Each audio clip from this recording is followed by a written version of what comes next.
Hello classmates, today I'm talking about Jean Piaget and Mary Ainsworth. Starting out with Piaget, he was born and raised in Switzerland. At a young age, Piaget was interested in natural science and followed his interest by receiving his PhD in zoology. However, Piaget's passion for natural science began with his grandfather.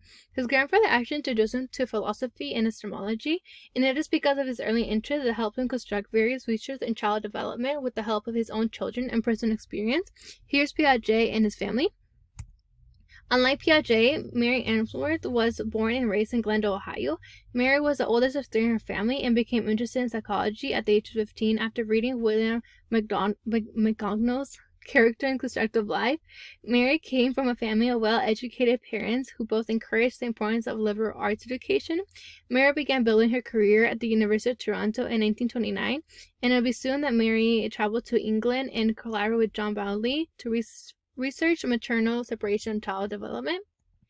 Piaget's contribution to psychology was in the cognitive development when he developed Piaget's 4 stages theory, which actually inspired psychologists to explore children's mental development and revolutionized early age education and emphasized the importance of critical periods for human development. Sensory motor stage is when a child is able to understand language and is where object awareness is acquired. Preoperative stage is when a child is able to think symbolically and is when conservation is acquired. Concrete operational stage is when a child is able to think concretely and understand situations more concrete. Formal operational stage is when a child is able to think abstractively and reason abstractively as well. Mary's contribution to psychology was her attachment theory and the psychological development. With her theory, it provided support for understanding early on emotional attachment between an infant and a caregiver. Through her study, psychologists comprehended that a child's earliest bonds with their caregivers played a big role in their development.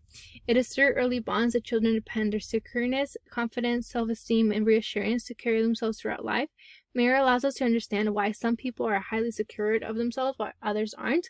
Secure, attached children tend to be more confident and have a positive view of themselves. Avoidant attached children are similarly have low self-esteem and lack importance towards their relationships. Avoidant attachment children are able to have more dependence of other relationships to feel accepted. And disorganized attached children tend to act out when triggered and struggle to communicate their needs to others. Theory is diversity. Jean Piaget's research sample was within his own 3 children and from children from well-educated professionals of high class. Race was white and black, and I do believe that it did lack some diversity among economic social class. Personally, I wish the research had more of diverse samples, such as children from different ethnicities and social classes. I believe that implementing this would allow psychologists to view the impact that one's background has on our learning and development. For example, if Piaget studied a bilingual child that came from a household where English wasn't their first language, it could lead psychologists to understand how children are able to understand and speak 2 languages at a young age, as many of us do, such as critical periods of biliteracy. Mary Ainsworth research sample was within 12 and 18-month-old infants from 100 middle-class American families. Race was not provided, but looking from the pictures, I'm assuming it was white. Mary, again, does not address diversity in a bigger spectrum.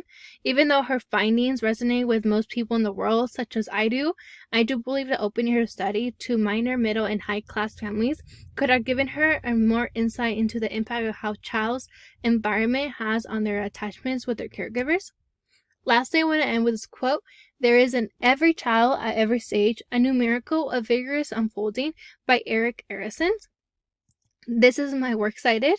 Lastly, I just want to thank everybody for listening to my presentation today. Hope everyone's doing well, and I'll see you guys soon. Thank you.